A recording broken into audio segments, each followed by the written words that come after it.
கடந்த 1.5 வருஷமா, அதாவது 2024 செகண்ட் ஹாஃப்லேருந்தே இப்போ வரைக்கும் பார்த்தீங்கன்னா ஜிவி பிரகாஷ் அவர் பண்ணுற மியூசிக்காக இருக்கட்டும், அவர் பண்ணுற பேக்ரவுண்ட் ஸ்கோராக இருக்கட்டும் பயங்கரமாக இருக்குது. நிறைய வெரைட்டிஸ் ஆஃப் மியூசிக் பண்ணுறாரு, நிறைய வெரைட்டிஸ் ஆஃப் ஜானர்ஸில் மியூசிக் பண்ணுறாரு. படங்களும் பார்த்தீங்கன்னா நிறைய படங்கள் ஹிட்டு கொடுக்குறாரு, பாட்டெலாம் பயங்கரமான ஹிட் ஆகுது. ஆனால் அவருக்கான கிரெடிட் அவருக்கு கிடைக்குதா மியூசிக் டைரக்டரா அப்படின்னு பார்த்தீங்கன்னா கண்டிப்பாக இல்லை அப்படின்னு தான் நான் சொல்லுவேன். ஏன்னா 2024 செகண்ட் ஹாஃப்லேருந்தே அவர் பண்ண படங்கள், அவர் கொடுத்த ஹிட்ஸ் எல்லாம் பாருங்கள். தங்கலான்னு பார்த்தீங்கன்னா பாட்டெலாம் நல்லா ஹிட் ஆச்சு. அதே மாதிரி பேக்ரவுண்ட் ஸ்கோர் பார்த்தீங்கன்னா நல்லா பேசப்பட்டுச்சு. அமரன் படத்தோட மிகப்பெரிய வெற்றிக்கு ஜிவி பிரகாஷோட மியூசிக்கும் தான் காரணம், அந்த மின்னலை சாங்கும் தான் காரணம். பயங்கரமான வைரல் ஆச்சு அந்த சாங் அப்படின்னு சொல்லலாம். அதே தீபாவளிக்கு அமரன் கூட ரிலீஸ் ஆன லக்கி பாஸ்கருக்கும் பார்த்தீங்கன்னா சாங்ஸு பிஜிஎம்லாம் சூப்பராக இருந்தது. அந்த படத்துக்கு என்ன தேவையோ அதை ஜிவி பிரகாஷ் கொடுத்துருந்தாரு. நீக் படத்துலேருந்து ஃபஸ்ட்டு சிங்கிள் வந்தது கோல்டன் ஸ்பேரோ அப்படின்னு.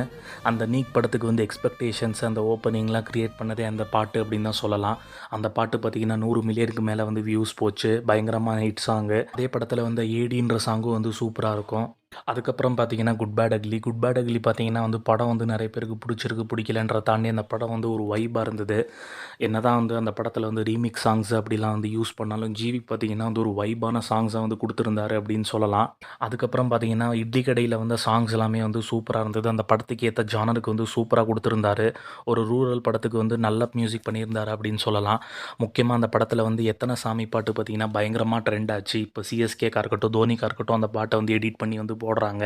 இந்த வருஷம் பொங்கலுக்கு பராசக்தியிலையுமே பார்த்தீங்கன்னா சாங்ஸு பிஜிஎம்லாம் நல்லா இருந்தது. முக்கியமாக பேக்ரவுண்ட் ஸ்கோர்லாம் நல்லா பேசப்பட்டுச்சு. ஆனால் படம் தான் பார்த்தீங்கன்னா ஃப்ளாப் ஆச்சு. அதே மாதிரி ரீசெண்டாக யூத் படத்தில் பார்த்தீங்கன்னா அந்த படத்தோட வெற்றிக்கு மிகப்பெரிய காரணமே ஜிவி தான். முக்கியமாக முட்டக்கலக்கி பாட்டு பார்த்தீங்கன்னா வேறு லெவல் ட்ரெண்டிங்கு. இப்போ வரைக்கும் 75 மில்லியன் வியூஸ் யூடியூப்பில் போயிருக்கு.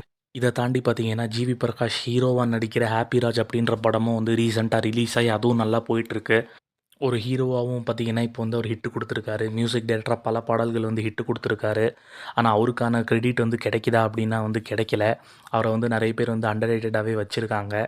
ஆனால் அவரு பார்த்தீங்கன்னா பயங்கரமான ஒரு ஹிட் மிஷன் மாதிரி ஹிட்டு கொடுத்துக்கிட்டே இருக்காரு. டிஃப்ரெண்ட் ஜானர்ஸில் பார்த்தீங்கன்னா அவர் மியூசிக் ட்ரை பண்ணுறாரு. அதில் சக்ஸஸும் ஆறாரு. அடுத்தது ஜிவி மியூசிக்கில் வர படங்கள் அப்படின்னு பார்த்தீங்கன்னா தனுஷோட கரை, சூர்யாவோட விஸ்வநாதன் சன்ஸ். ஸோ உங்களுக்கு நான் சொன்ன படங்களில், நான் சொன்ன பாட்டில் எந்த பாட்டு எந்த படம் ரொம்ப பிடிக்கும் அப்படின்றத கமெண்ட் செக்ஷனில் கமெண்ட் பண்ணுங்கள்.